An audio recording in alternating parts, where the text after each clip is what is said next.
I had developed a group of sources at this point beyond those two guys that showed up in my driveway to a large number of people in the FBI who clearly understood that their agency had been abused and misused in the Russia collusion case.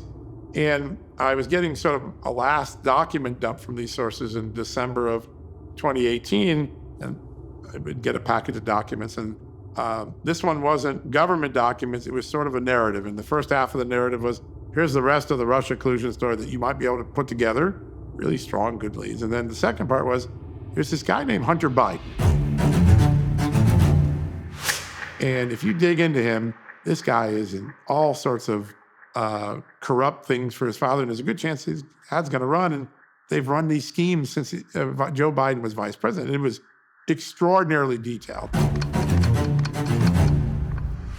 And there were references to documents that only recently came out, but I knew about in December of 18. And so I went to my bosses, it was Christmas week, I remember it, and it said, once we finish up this Russia collusion thing, I think there's a story here.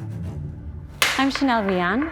I served for 2 years as chief White House correspondent under the Trump years and 2 years under Biden's White House. I think this was the second or third laptop he had lost at this point, because he had lost several devices overseas. You know, in the hands of Russians, the hands of Chinese, he's lost several devices. This one, luckily, was dropped off at a Delaware repair shop, a computer repair shop, and the repairman wasn't able to get a hold of Hunter Biden. The story goes that, as he was trying to repair it, it was considered abandoned property because Hunter Biden had not come back to retrieve his laptop for a long period of time. And so this repair shop owner was able to get into the laptop, look at it, try and fix it. And apparently he ran into some illicit material. The president's son and his company brought in about $11 million between 2013 and 2018, working as an attorney, a board member to a Ukrainian gas company accused of bribing a prosecutor, and for a joint venture involving a Chinese businessman now accused of fraud. The records show Hunter Biden's company received nearly $5 million in consulting contracts from that joint venture funded by a Chinese energy company. A snapshot of Hunter Biden's spending shows that for about 5 months in late 2017 and early 2018, he spent more than $200,000 a month on things like luxury hotel rooms, cash withdrawals, dental work, and payments on a Porsche, according to documents on the hard drive. There was so much in it, and so much I wish I didn't see. This laptop showed emails between Hunter Biden and oligarchs and individuals from around the world, and his father at the time was vice president, and there were some very sketchy, if you will, interactions between Hunter Biden and business deals that would take place in China right around the same time that his father, the vice president, was flying out there. Diamonds and gifts were being given to Hunter Biden, and all in ostensibly exchange for these high-powered individuals to get a picture with Joe Biden, or the possibility of, potentially firing troublesome officials, like in Ukraine. Broke the very first story, Ukraine, that President Joe Biden had bragged on this videotape that he had shut down or threatened to hold $1 billion back unless they fired the prosecutor.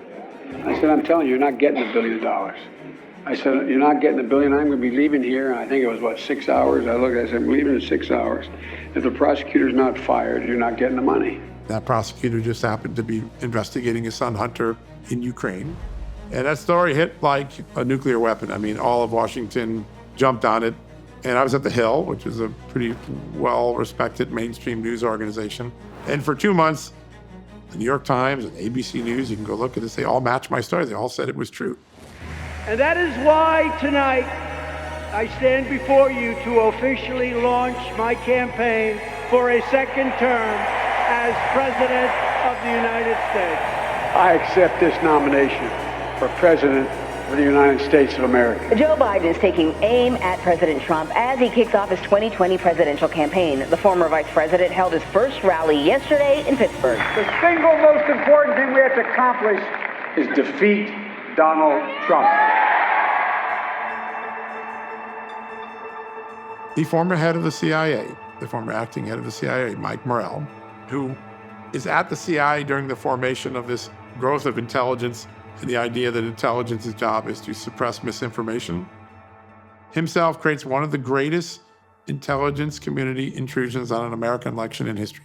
He organizes a letter that falsely calls Hunter Biden's laptop disinformation when his own agencies know it was real because they had already validated. They possessed it for a year. Later, on October 22nd, when Biden appeared in the second presidential debate and was confronted with the facts of the Post reporting, he said to Trump, There are 50 former national intelligence folks who said that what he's accusing me of is a Russian plan.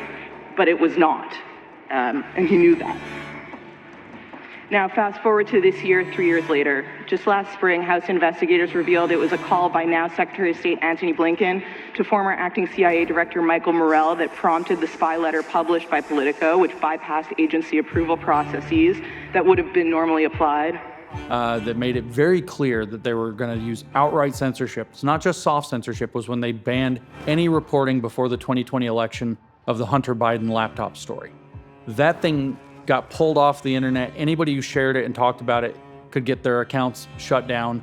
I remember at a point where if you had the link and tried to share the link privately in a direct message on the social media platforms, it wouldn't send the link. The link would not go through. There were certain links you couldn't even send. They were blacklisted, I guess, by the servers. And so we all became very aware of very rampant censorship very quickly.